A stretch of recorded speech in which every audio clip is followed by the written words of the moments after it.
how to get a killer deal on your next car purchase. It's Brian Preston, the money guy. Yeah, Brian, I'm super excited about this show as opposed to all the others because most folks out there, if you are above the age of roundabout 16, either you have or you will have to go through the process of buying a car, whether it's your first car or your 100th car, you're going to have to go through that. And some people like that process more than others, and some people especially despise that process more than others. I don't know if it's a worldwide phenomenon, but here in America, it is kind of, and it's baked into us because of all the marketing and everything else. I mean, did you have a crazy car dream growing up, Bo? I mean, like I knew when I was like 11 or 12, I was like, when I turn 25, I'm buying a Corvette. I thought my first car was going to be a Mustang GT 5.0, like the 1990 GT 5.0 was I thought was going to be my first car. I've yet to buy that car. I don't know that I ever will. So but that was my car dream. That was my car dream. And that's the thing. We probably should have talked about in show prep. I should have probably asked Reby. I should have asked Daniel. I should have asked Nate. What were your car dreams? Because look, it is in us, and the reason it is in us is because there's an entire industry that's trying to create an illusion on what cars will do for you. Here's what I think is interesting. This is what they put in the brochure. This is what they put in the advertisements, is that if you buy a new car, your neighbors are going to be so jealous of how cool you are. Yeah, they're going to be looking through their windows at binoculars saying, man, that Brian, that pretty red sports car he's got, how did he do that? I wish I had one. You're going to be a better family person. I mean, your spouse, your kids, they just go love you more because you have this new car. You're going to be a sexier version of yourself. It's going to give you the ability to tackle the open road, to go and have freedom, to go out there and just create your own adventures. Mm-hmm. This is all built into the illusion of what a car will do for you. And then there's one more big one that drives me crazy. Yeah, I was going to say, we're at this special time of year where I feel like the idea or thought of purchasing a car is even more top of mind and front and center than even any other part of the year. I want everybody out there, when you see this screenshot that we put in here, I specifically had Daniel put this in there. I want you guys in the comments section below, leave us a comment if this is not the most annoying commercial you've ever seen. Now, here's what's funny. This commercial, I believe it's titled "One for Me, One for You, One for Me." It's a GMC vehicles. We got, if you're listening to this in podcast land, we've got a brand new GMC, top of the line. I think it's a Denali pickup truck, yeah. And then we got another GMC top of the line SUV here, and This commercial drives me crazy because, and by the way, I did a Google search trying to find this image to send to Daniel. There's blogs on this commercial. Actually, on this where people are more annoyed than I am. I had Daniel rolling with this, with some of the blogs. I forwarded over to him and I said, check this out. Now, here's why this is annoying to me. You, first of all, have a young couple here that are in front of their $4 to $5 million ski chalet. Because you just know, if you look out the back of this house, it is on one of the nicest ski resorts, and they have a really fancy driveway, and they have these cars, and they have to be no more than 31 years of age. They did this early on. And so you have these people. This is a Black Friday, and here's the other part that drives me crazy. So the wife gives the husband like a Fitbit or some type of sports tracking thing. Right. And then he's like, oh, this is great. Well, I got you a surprise, too. And they go out to the driveway, and he's like, surprise. And he has two brand new cars sitting there. And, and the thought is, what's supposed to be funny, you're supposed to go, ha ha, that's funny, is that the truck is supposed to be the husband's, or at least that's what he's thinking. What he's thinking. And he's thinking the SUV is for his wife, but his wife goes for the truck. And he's like, oh, shucks, that's great. It's fine. But and so that annoys some people. What annoys me is that if you are making such big financial decisions, because this is probably $120,000 to $140,000 worth of vehicles, at least, that a spouse bought without the other spouse's permission. By the way, let me go ahead and tell you how this plays out in the real world. In the last year, I've had people in my circle of friends and family that either at a meal or just a call or a text have kind of said, hey, Brian, what do you think about a spouse that buys a car while the other spouse is on vacation? And I'm always like, oh, I don't want to touch this. Seems like and some dangerous territory. Because I've had friends that if their spouse has been on vacation and the other spouse buys a vehicle, that is a horrible decision. The other one is a classic car. I've gone to a lunch and the spouse. What do you think about a spouse that buys a classic car without getting the other spouse's permission? And any type of big purchase, there's a reason when we've done marriage episodes, if you spend over a certain dollar amount, you better make sure that your partner financially and in life is also on board. Yeah, that's the thing. I don't know about you, Brian, but I've tried before to buy my wife clothing. I don't do it often anymore. But it's really bad when she opens it up and she's like, oh, that's nice. And it's like a $40 sweater that you screwed up on. Can you imagine if she just didn't like the car or it wasn't the right interior? It wasn't. I don't know, even though this couple seems to have done very well for themselves in their chalet with their $140,000 worth of automobiles, I don't know that that's how we would recommend approaching making large financial decisions as a family. No, because here's the reality, and this is what we talked about when we were doing show prep. Your car is likely actually making you poor. Now, a lot of folks hearing that be like, whoa, that doesn't make sense because my car is like a thing that I buy and it gets me place to place and I have to have a car. Mm-hmm. How can something that I have to have, that's almost a basic necessity in life for me to be able to do my day-to-day stuff, how can that be the thing that's making me poor? Well, because first of all, the cool factor is there, so you are falling prey to the marketing genius of the auto industry. But the second thing is these things are just horrible for your finances. Yep. And let's talk about all the ways that these things are doing you wrong. First of all, they depreciate like a rock, especially if you're buying those two vehicles we saw on the screen earlier from the holiday commercials, the Black Friday commercials that GMC's doing. If you bought those vehicles 5 years in the future, you could get a 60% discount. That's right. I mean, that's disgusting that those things lose that much value. We were talking in show prep. I think that an automobile might be one of the largest purchases that loses value the fastest of any that you can make. And there's no real exception to that. All cars decrease in value unless it's like a collectible car, something like that. So if you're buying it tomorrow, it's going to be less than it's worth today. Well, not only is it bad from an investment standpoint, but you also have to pay for ownership. Yep. Because if you think about it, you have maintenance. You have to put fuel in it to keep it going. Yep. And then, or at least charge it. That's for all my Tesla fans. And then you, of course, have to pay for insurance to insure in case if you had an accident or something happens.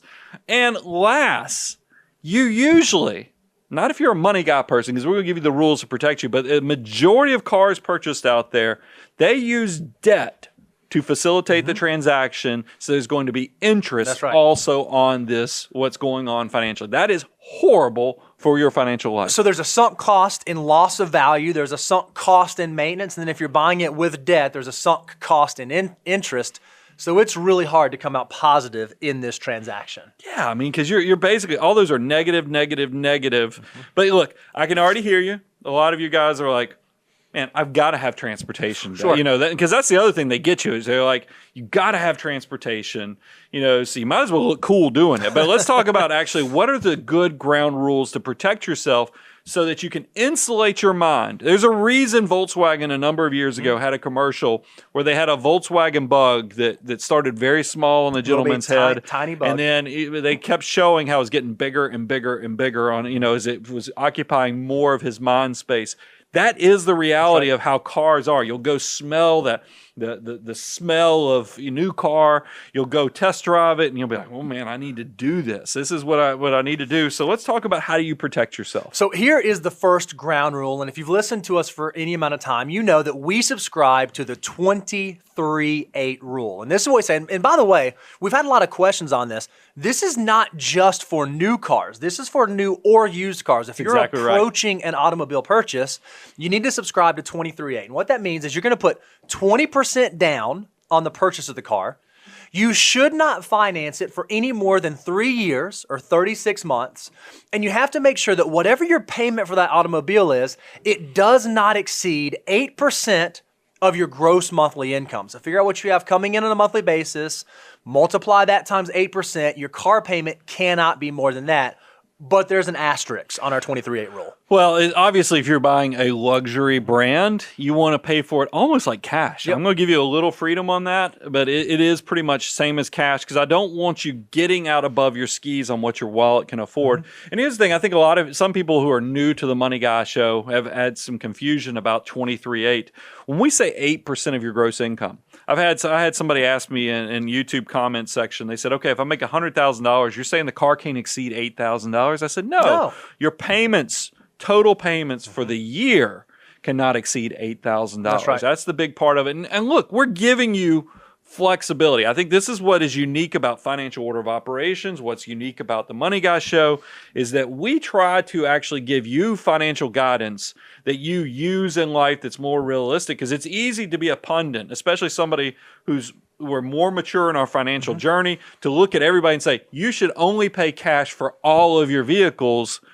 That sounds great, but it might not be practical. But it's not what I did when I was 24 years old. It was not what I did when I was 32 years old. Yep. So we need to kind of make sure these ground rules actually reflect real life. So I have one other piece of guidance that will keep people, just like we have the 1 year on luxury cars, here's one more rule that will keep people from putting their financial life in the ditch. Sure. No matter what your car payment, if you are going to take us up on 23.8, meaning the flexibility of financing instead of paying 100% cash, here's one more piece of guidance you need to listen up for, and this is worth repeating. Your monthly investments should always exceed your car payment. I don't care if it's a used car. I don't care if it's a new car. If your car payments are much more than your investments, you're doing it absolutely wrong. That is a disaster. You need to have more money going into investments, which are building wealth, versus going into vehicles, which are depreciating and sucking wealth out of your financial life. Yeah, so in practical terms, if you're not saving at least $200 a month to your army of dollar bills, you don't need a $200 car payment. If you're not saving at least $1,000 a month to your army of dollar bills, you don't need a $1,000 car payment. It's a really easy litmus test to make sure that you are keeping it inside the lines. Well, it's gotten so easy to go. I mean, and look, this is not 23.8. I'm just telling you what dealerships will do. Even on something like a Tesla, you can get up to a 6 or 7 year loan these days. Yep. So it's easy to turn a very expensive car to where you might have $800 a month payments. And you're like, well, I can afford $800. But if you're not saving $800 to $1,000, you're doing it completely wrong. Because what I don't want to see is somebody go somehow justify in their head it's okay to spend $800 a month on a car payment while they're saving $150 into their investments. That's a complete disaster. You'll wake up when you're my age and go, why don't I have more money? And that's why I want you to not fake it until you make it. We actually want you to build wealth. Now, one of the things I love about doing the show the way we do is we have this live stream going on, and you guys ask us questions in here, and we'll save some for the end, but 2 questions just came in that I thought were great.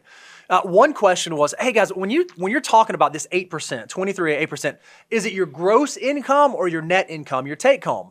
We recognize that when you're just starting out, it might be a hard road to toe to kind of make all the numbers fit and be able to do everything. So we give you some wiggle room, and we say it's based off of your gross income. Now, if you want to be really, really conservative, then okay, use your net income, but our rule of thumb, 23.8, is 8% off of gross income.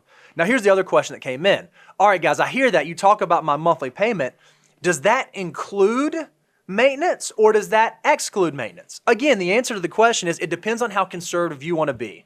When we talk about the monthly payment, we're really talking about the principal and interest on the auto loan, excluding maintenance.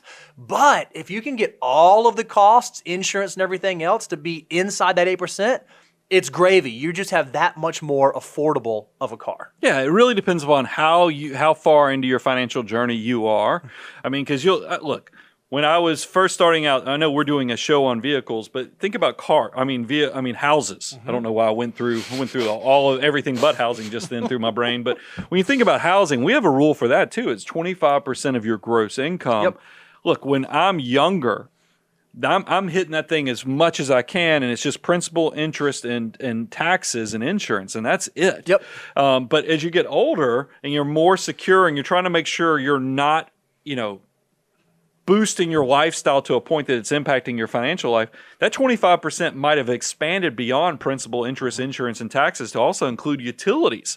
So, I mean, it's the same thing with your cars. I just don't want you jumping into the luxury train of buying nice cars before your financial life actually reflects you being warranted to do that. Now, since you said a house, I think it's important to kind of make a note here, because a lot of folks say, oh, well, if I buy a really good car, it's not really, I'm not buying it, it's an investment. It's an asset. Hear us loud and clear here. Automobiles are not investment assets, they're use assets. And so whenever we use that kind of terminology, we got to do sort of a Webster's dictionary definition. Investment assets, generally speaking, are expected to increase in value over time. I buy something for $100 today, I'd like for it to be worth $200 tomorrow. Use assets, especially cars, very generally, not all the time, but in most circumstances, decrease in value over time. I expect to pay $100 for it. I'm going to use it, and then later on, I'm going to sell it for something less than I paid for it. Now, that doesn't always hold true, but it's a good rule of thumb to keep in mind. When you're doing your annual net worth statement, you're putting all the things on there you bought throughout the course of the year. You should ask yourself, was this an investment or was this a use asset? That's a great way of putting it.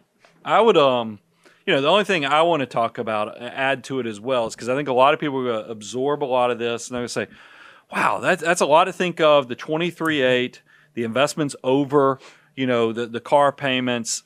There's another decision that everybody faces, and they're trying to figure out when is the right time, new versus used. Yep. I mean, I think this is a big decision point that a lot of people struggle with, is because you're trying to figure out, where do I fall on that? The first thing you need to understand is, let's talk about depreciation of new cars. Yeah, so we had FTE Daniel put together some data from Edmunds, and I thought this was pretty remarkable. This actually shows in the first 10 years of an automobile how much the value of that automobile on average depreciates through time. And this is for a new car. So you see, generally speaking, on average, year one, it holds about 81% of its value. Year two, 69% of its value. Year three, 58, 49, 40, 33, and so on. Every year, because it's a use asset, it becomes less and less valuable. Yeah, I mean, what I think is interesting is like that first year, it loses 19%. Here's what will blow your mind. That 19% is not an equal amount every month. Right. It actually loses 10% in the first month that you own it. So think about that. I mean, that's a pretty big deal, that that half of that first year depreciation actually occurs in the first few weeks you drive it off the lot. It literally, as you drive it off the new car lot, just basically dropped 10% of its value. Now, as we were talking in show prep, and I thought this was beautiful, we arrived at the conclusion that all new cars depreciate, right? It's going to happen. It's just a function of who's going to pay the depreciation. Yeah. Are you, the consumer, going to be the one that pays that first couple years of depreciation, or are you going to try to pick up that car that might be 3, 4, 5 years old? And so that's why I always said, if you're thinking about buying a used car and you're kind of basing this off of the depreciation scale, the sort of ideal time to buy a used car is sometime between year 4 and, what's that, 7? 4 and yeah, I mean, somewhere range? between. I'm willing to give a little more. Once again, I love adding flexibility, because I think about my own life and how I did things, because I never want us to be somebody who gives one piece of advice, but then we did something completely different. I think if you are somebody who can think of terms of somewhere between years 3 through 6, your decision there is, do I want a 40% off coupon or do I want a 60% off coupon? And that's really the choice that you have there. Still, a 40% off is pretty good for because a 3-year-old car. What's interesting, my wife's car is 3 years old. I was thinking about that this morning as we were doing. I still feel like it's a brand new car. I mean, Even though it's 3 years old, because it's 3 years old. It has like right at 30,000 miles. That car is brand new. The people who go and trade in a car every year, I don't get it, because this still feels like a brand new car after it's 3 years old. So ask yourself, 3, which is a 40% discount, 6, which is going to be close to a 60% discount. The choice is yours. It's much better than buying a new car. And here's the other thing to give you perspective. I didn't buy my first new car, because I think we know our biggest group of listeners are people in that 25 years old to 34 years of age. That is our biggest segment that's out there on YouTube. Sure. I didn't buy my first new car until I was 32 years old. So every car purchase, and there were a number of them that you made prior to 32 were all used cars. You didn't go Yes. to the lot and buy one off the lot brand new. And I think there's nothing wrong with that. I think a lot of folks, because you just said you can get a better deal. I imagine the maintenance costs on used cars tend to be a little bit lower when you think about insurance and that sort of thing. There's nothing wrong with buying used cars. Right. And I think that's something when you're, because people out there in YouTube world and in comment sections, I see 20-somethings that know I love Tesla, and they're trying to figure out how they can buy a Tesla. Sure. And that concerns me a little bit because I want to make sure you get the financial order of operations right, that you're not putting how cool you'll look ahead of where your financial life is going and making sure you're building the right foundation. So I want to kind of pivot to, when does a new car make sense? Now, this is something that I'm excited about, Brian, because I feel like in the personal finance space, for years and years and years, the only answer was, if you're going to be a responsible financial decision maker, you have to buy a used car. Yep. I would say that our advice is not necessarily that hard and fast. We think there actually are times when a new car could make sense. Fair statement on my part? Fair statement, but let's put some ideas and thoughts out here. First of all, we have like one of our dear employees, Carol. Yep. Her and her husband, super successful financially. Yep. I think they are under the camp. If you had a meter of where you are on used versus new, they're solidly pretty much not all the way over, but they pretty much only buy used cars. Buy used cars. And I think that makes them great. Now, there's another group, because I know you have bought new cars. Yep. I know I've bought new cars. Does that mean that we're horrible with money? No. Here's the key determining factor. The vehicle purchase doesn't impact or decide whether or not you're financially successful. I think that's such a great point. So the decision to buy a new car is not because there was some concession of, oh, you know what, I really want that new car. I'm just going to decrease my 401k contribution. I'm just not going to max out my Roth. It's not that. It's that they're at a place and a stage in life where they can afford to pay a premium for something that they place value on. Yeah. Now, is it a good financial decision? Of course not. Sure. But you have enough margin. Remember, you're already doing all the other things in financial order of operations where you're saving 20 to 25% for retirement. You're doing all the things like thinking about prepaid expenses with the kiddos in college and so forth. And you still have enough margin in your life that, you know what, you're willing, you know it's a sucker's bet, but you're willing to let some of those dollars go into an asset that's going to depreciate. Now, here's the way I justify this in my brain. I know I'm driving this car for 8 to 10 years. Yeah. So, yeah, it's a sucker's bet, but I like the fact that I know where that car came from. I like the convenience. I don't have to worry about it getting me where I'm going. And don't forget, I didn't do this until I was over 32 years of age. I had built up a lot of armies, already doing the right things. That margin, yes, I can maximize more dollars, but it's not blowing up the financial plan. Yeah, and I think there's some pretty solid mathematics there. If you are long-term car drivers, which both of us are, likely you're going to come out better if you buy a new car and drive it for 10 years. Your dependability is going to probably be a lot more assured than if you buy a car that's 7 to 8 years old and try to drive that for 10 years. Because then you're talking about a car that's approaching 20 years old. It may not just keep up the way that a new car will. And the other thing you have to factor in is that brands matter. Yep. I know that we've given this advice before too, Brian, where someone will say to us, hey, I'm going to go buy, I can finally afford that BMW or that Mercedes. It's only $40,000. Now it's 6 years old, but I can finally afford it. And we're like, you realize for that exact same price, you could go buy the Honda or Toyota or fill in the blank and get a brand new car for the same price that you're about to pay for that 6-year-old car. Maybe you should think about the brand that you're buying and where in the buying cycle it makes sense to do that. So we had FTE Daniel go do some research on how different brands depreciate. And this was kind of educational. The only shock, there were a few shocks on here. And first of all, Toyota and Honda, I had no doubt they would be at the top of the list of holding their value.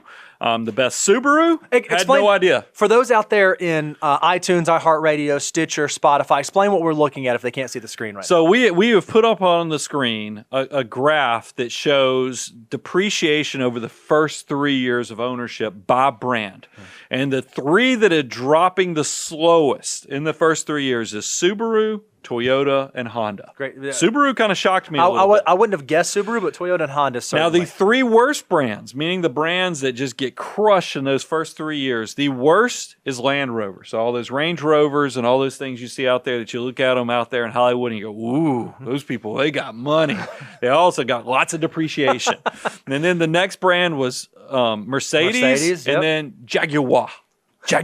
What's funny is when I saw it on there, I knew you weren't going to be able to say it without doing it that way. No, it's I a just Jaguar. I know that's how you say it. So it's horrible at depreciating. So those are the three worst brands. I then asked Daniel. I said, Daniel, we cannot show this chart without at least having some of the largest U.S. manufacturers. Sure. So we put Ford and Chevrolet on here. Great. And they kind of came right in between. They were in the middle ground. They were which right is in so the middle. funny. They really were in the middle. So I would pay attention to brands because it definitely matters when you're trying to figure out. Just to give you perspective, after 3 years, Subarus typically are worth about 71% of their original purchase price. Okay. Toyotas are 69% of their original purchase price, and Hondas are 69%. The worst brands, Jaguar is only worth. Did I say that wrong? No, you nailed it. I love it. So I'm making sure because these numbers are a little reversed. So it looks like, okay, here it is. The Land Rover depreciates 56%. The Mercedes-Benz is also 56%, and then the Jaguar is 52%. So you can see that not all cars are created equal. So when it comes time for you to make your purchase, you might want to think about if I'm just dead set on buying a Mercedes. If I'm someone, that's the car that I'm going to buy. For whatever reason, that's the car you're going to buy. Perhaps you don't want to buy that car new. If you know that that's going to be the brand, perhaps you should look used. If you're someone who says, you know what, I'm going to buy a Toyota, I'm going to buy a Honda, perhaps because of other factors that we'll mention, you should buy that new. Now, I know in our personal circumstance, me and my wife, there was another reason that we bought a new car. And we bought our first new car, we bought our first new SUV back right before we had our second baby. Okay. Right? And this is what I said. I said, okay, I could go buy a used car, but I really want the safety features. I want the thing where my wife starts like not paying attention and drifts over and it like shoots her back over. I wanted that one. The cruise control where it like slows down. Some of the older automobiles didn't have that. And so for me, it was worth paying a little bit more for that peace of mind, a little bit more for that security to go buy a new reasonably priced car as opposed to buying a used car. So there are other times when it does make sense to buy new. I hear you on that because that's something I struggled. I have a 17-year-old daughter. Oh boy, let me tell you guys, if you want to know fear, have your child that you brought into this world, get them old enough to start driving. And you're like, oh my gosh. I mean, like we had Halloween last weekend. Right.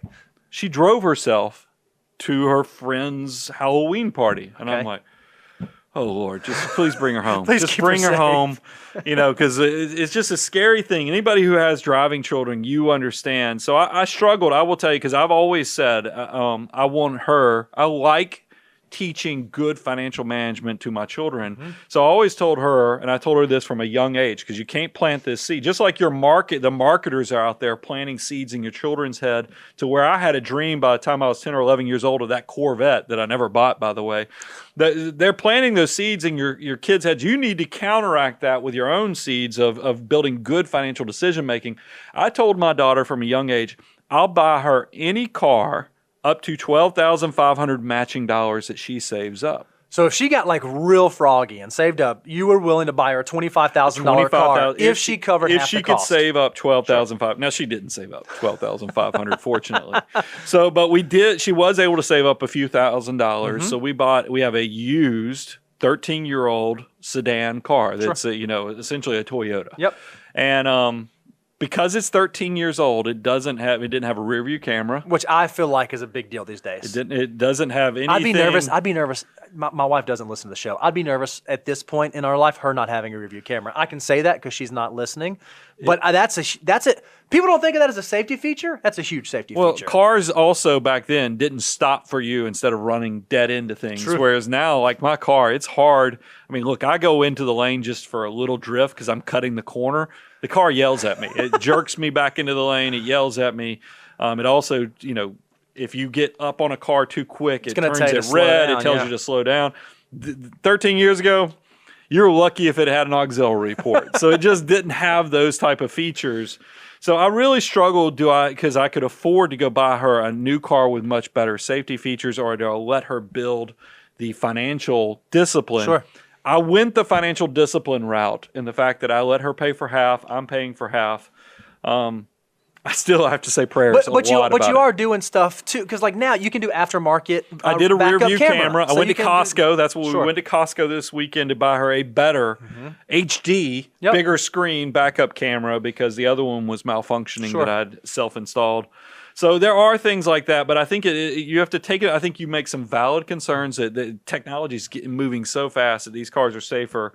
So look, there's no right or wrong answer. It's just something you have to consider what's right for your family. So I want to pivot and talk about now the buying process. Now, what I imagine is out there in audience world, there was an audible gasp of the folks who hate the buying process, and then like some giddiness for folks who love the buying process. And in my experience, you fall into one of two camps. You either really enjoy buying a car or you really loathe buying a car. I think I fall in the camp where I think in the past I've gotten really good deals, so I think I'm decently good at getting a good deal, but I loathe the process. I actually hate the reindeer games that I feel like traditional legacy auto manufacturers put you through. But look, I want to go the other way because I'm going to talk about in a second how the things are changing. Yep. Matter of fact, let's go ahead and let's kind of talk about how times are changing because Sure. I will tell you the heartburn that even with times changing, it's brought upon me. First of all, it's something that was revolutionary on buying used cars was CarMax. Do y'all It's remember it huge. now? Look, that sounds so old school now, but I remember when CarMax came on the scene. What's so funny is I can look around the room and see some of our younger content folks, and you're like, it was CarMax, and they're like, No, they're like CarMax has always been It's around. there I forever. mean, don't you, Reby? You probably have never known life, but you didn't know. You sold the car. You put a sign. You rolled your car out to the biggest intersection in your hometown, and you asked put a sign on it. You asked a guy that owned the local pharmacy if you could park it in. I remember that you could park it. Now in his you can go get a parking price lot. from CarMax on used cars. You can also go shop online. And then so that's one thing. You still have to go there. But the times have changed even more in the fact that Carvana. Yep. Now they'll roll the car out to your house. This is I don't know why I keep saying rolling out. I guess that's my own bias towards. They drive them. Yeah, They drive what them I to think you. is interesting is I've never bought a car through Carvana, but I have a lot of neighbors and friends who swear by the process. They're like, yeah, it's basically like shopping online, and I just swipe through and swipe through and swipe through, and I click, and then it shows up, and it's wonderful. And they love the process. They've taken a lot of the seediness that you're talking about in the traditional auto industry. They've kind of taken that out of the process. And then those are both used cars. Now those are both ways that you could sell your car as well as buy a new, Sure. used car for yourself. But then fast forward, and there's Tesla on the scene, and you buy that all through the web. I mean, they don't even call their locations dealerships; they're service centers. Now, I think you told me when you bought yours, you basically are buying sight unseen. You basically like build this thing on the computer, and they call and like, hey, your car's ready, come pick it up. Yeah, they start sending you emails saying, "Hey, your car is, it's time for you to kind of pay your $2,500 or whatever, and we'll put the order in." And then they call and say, "Hey, the car's here, come pick it up." And that's when you either pay the rest of it or you do a loan to finance. Now, I think what's beautiful about that, now I imagine it was still an emotional decision, doing the Tesla and building it and deciding what you want to put on, but there was no pressure, right? Like if you're just sitting at your keyboard, there's no one telling you, oh, you got to do this one. Oh, you got to do this. So for you, the online purchasing practice was a lot more favorable, or you liked it a lot better than the in-person, or do you like the That's in-person? what's weird. That's what's weird because I told you I loathe the car buying purchase process, but like I said, I consider myself pretty good at it. I don't know that I loved. Look, and I have a weird analogy here. This didn't come up in show prep. I have no idea where he's going with this weird analogy. I've gone to Disney World a lot. Okay. In the past, you could go to Disney World and you could do the Disney Dash, and if you knew how to manipulate the Fast Pass system, Oh yeah, I've seen you do that in real time. You went I've lived early that. enough with me. I took you to Disney World, and you saw how I was able to manipulate the Fast Pass system. A little bit of preparation gave you a much better park experience than the person that just showed up, from Cincinnati that it knew nothing about Walt Disney World. Sure. So, I mean, so I had a distinct advantage because of my preparation. This Tesla purchase, the same mindset bothered me. It's because I'm used to, if I work a little bit harder, if I do a little bit more preparation, I'm usually, as I'm a financial mutant, I get rewarded for that extra work. Yeah. And that's kind of a mantra of my life and I tell that to my daughter, my oldest daughter, all the time, is like, you've got to be willing to do the stuff that others won't do, and that success will come much easier for you if you understand that concept. Well, you go buy a Tesla, it bothers me. I'm getting the same price as the person that just hit the button. I don't know how to explain that. Now, maybe that it deadens from the fact that you love the car and it goes well, but it is a little bit of a mind play on yourself that you cannot get a better deal than anybody else. So, okay, so you're obviously on the mutant side where you like to do that. I know a lot of folks are on the other side, and maybe you're not in the world where you're buying a Tesla. Maybe that's not something you're looking for, and you're not going to do the like online thing. So, what are some of the things you can remember if you are going to buy a car in person? The very number one biggest piece of advice we can give you is emotions are not your friend.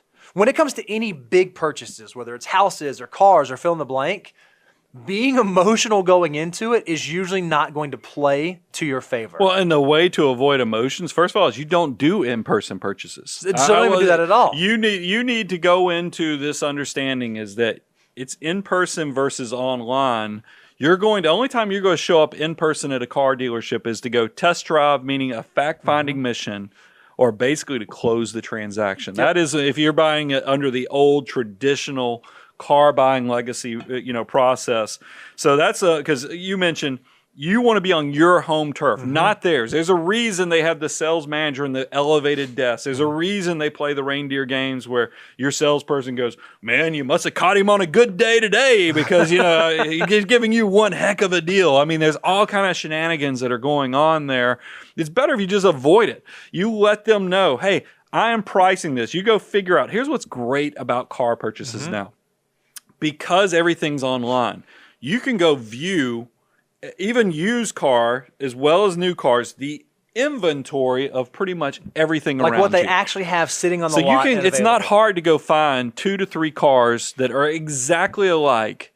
And then once you have 2 to 3 cars in your area that you're willing to go drive to pick these cars up, you got them at that point. Because now you can go put A versus B, B versus C, C versus A, and you can see who gives you the best deal. And what I love about that, this is the thing, I don't know about you guys, but every time I've ever bought a car, there's always someone interested. I guess I'm just the unluckiest car buyer on the face of the planet. There's always somebody else who's interested in the very car that I'm looking at.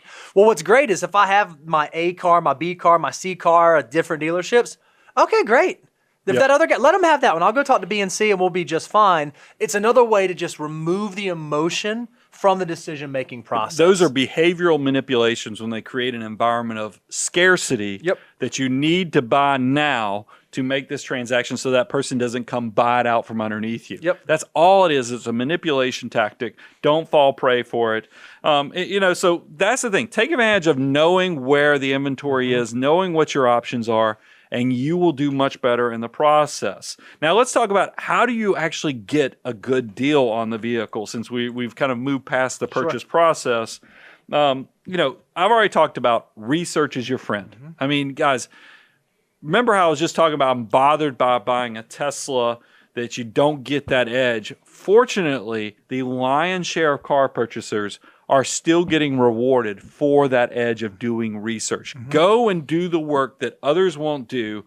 Find out what things are worth. Find out what MSRP. Find out what invoice is, and find out if there's even more. And we can kind of go through each one of those. Yeah, that's great. You said you threw out some vocabulary there. And again, anytime we ever throw out vocabulary, we want you guys to be aware of that. So you really need to understand the 3 components when it comes to buying the car. And the first component you just kind of mentioned is purchase price, right?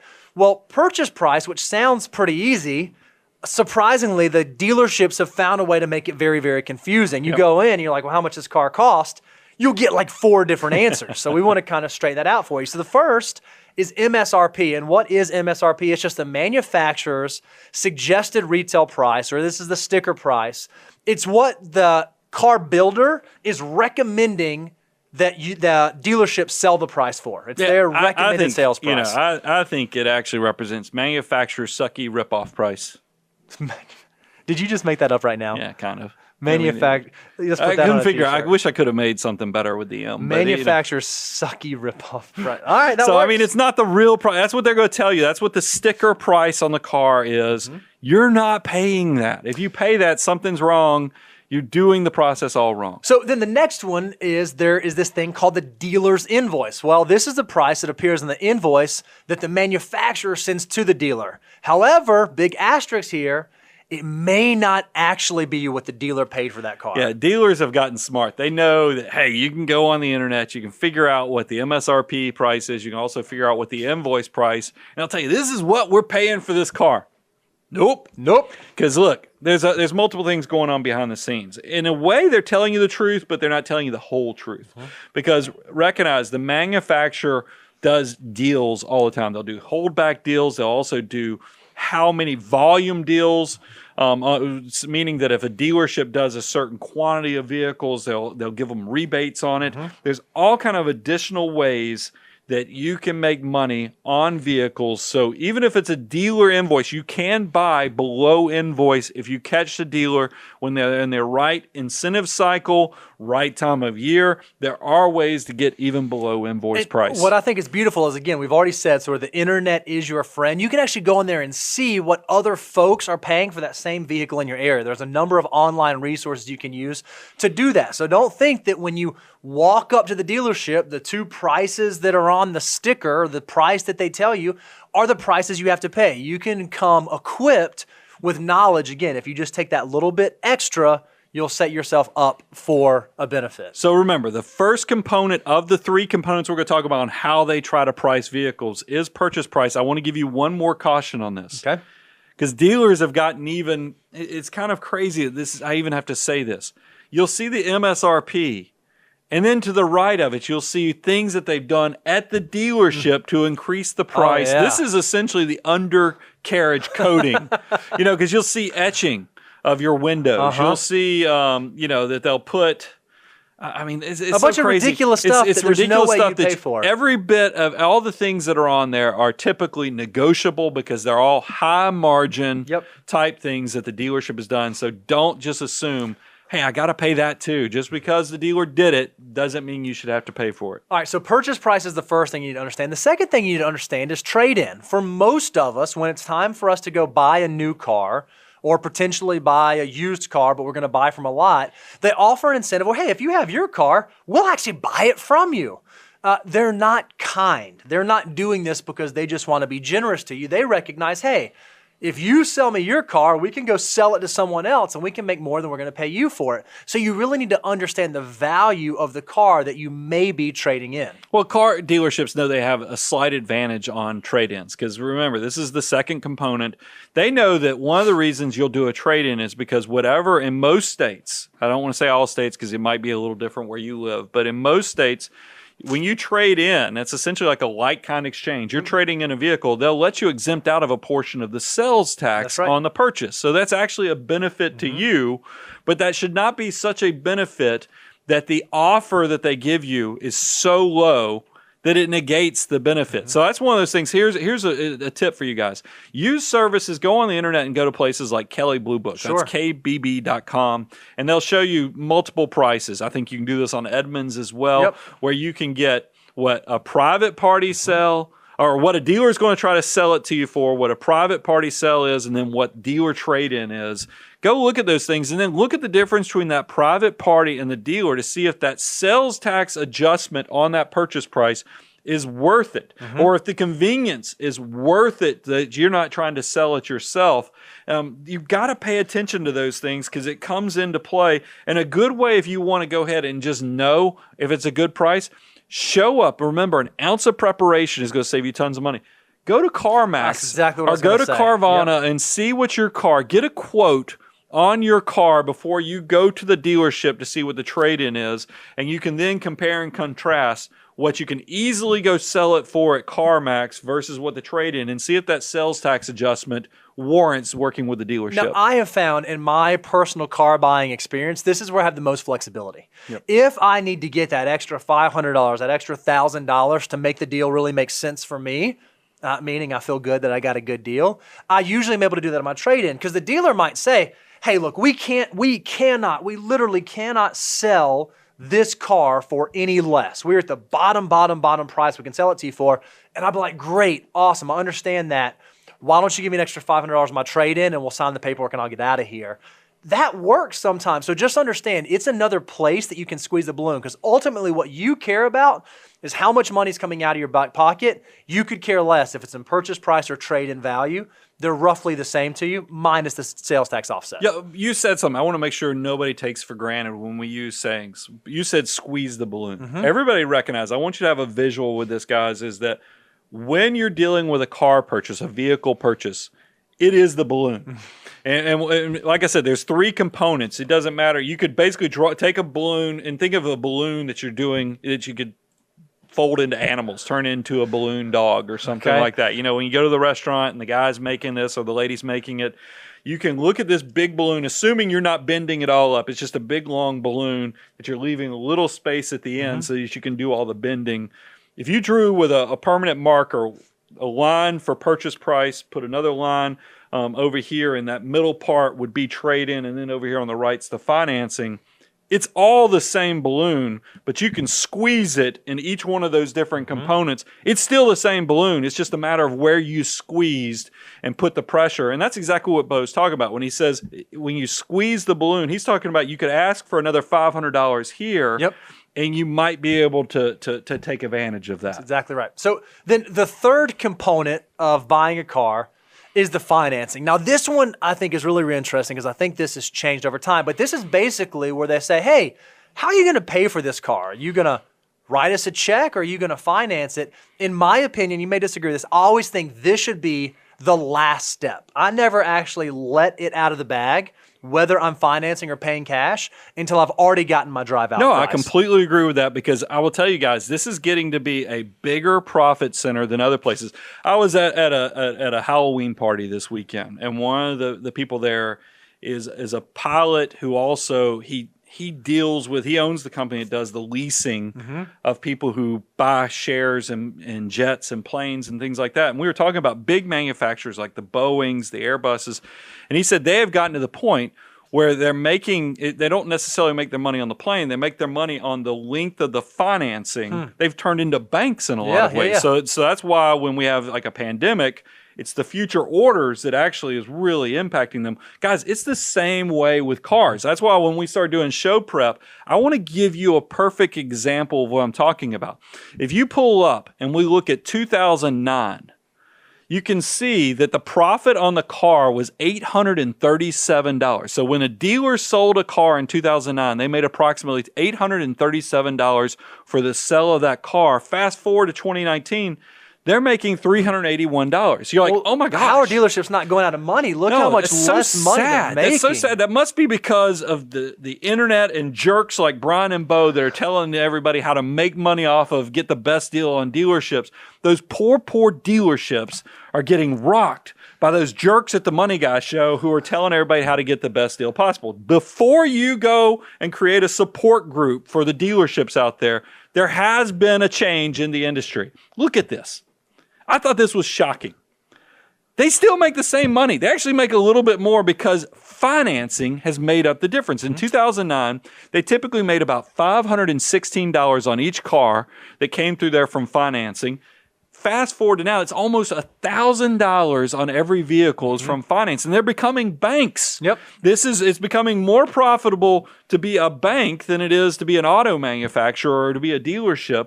And you see that with how much of the profit actually comes from you financing directly through the dealership and the manufacturers. Again, we have this live chat going on, and people are just asking this question. Okay, so should I pay cash? Should I finance? Should I pay cash? Should I finance? Should I pay cash? Should I finance? Which one gets you the best deal? Well, it's kind of shocking because this one's contrary to what the world thinks because it's changed. As this slide shows you, in 2009, it very likely could have been you got a much better deal paying cash.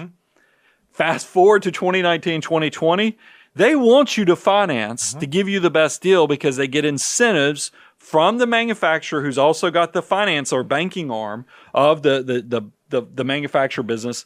So here's what I know from buying cars from a traditional, manufacturers and dealerships. When I bought my wife's last car, me and the dealer, the sales manager, worked out a deal that I would finance, even though I planned on paying cash for this vehicle, and I would keep the loan for 2 months. That's what he made me promise. Now, Brian, keep this loan open for 2 months so I get my incentive from the manufacturer on this loan, and I can give you this much more off of the purchase. that sounds insane. Yeah. Hey, I want to pay cash, but no, don't just pay us 2 months of interest, and then we'll do this deal. It'll be a better deal, and you can just pay it off. Oh, and by the way, months. the deal was better than the interest. I mean, it's not like, so I mean, it's unique. As you can see from the slide of where dealers make their money, more of it's coming from financing than actually selling the car to you. So of course that makes sense. I mean, times are changing. Just make sure you understand this stuff when you're buying a vehicle. So we wanted to throw out some tips and tricks for you to think about on like how to actually get a good deal. What are some things you should think about?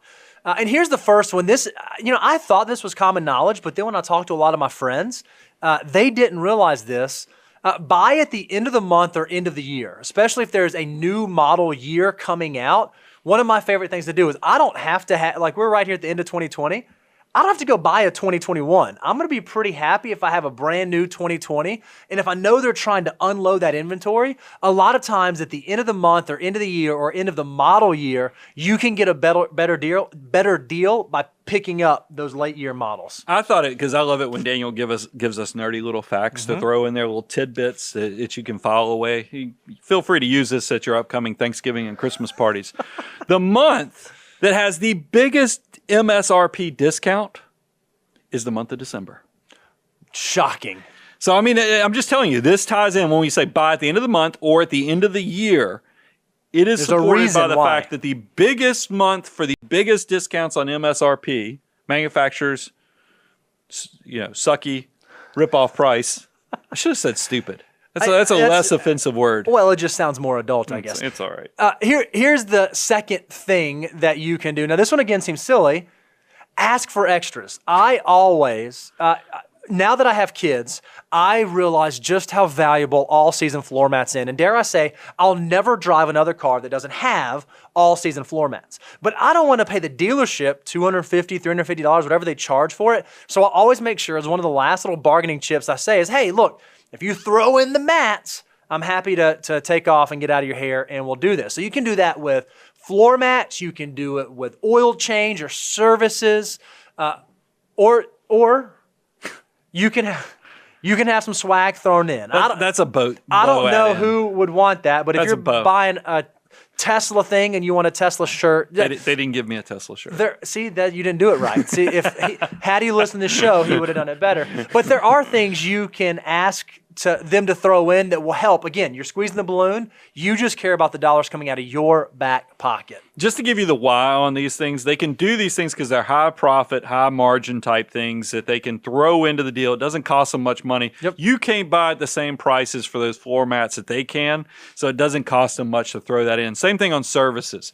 It's expensive, especially nowadays with these synthetic oils that the manufacturers are requiring on these fancier cars.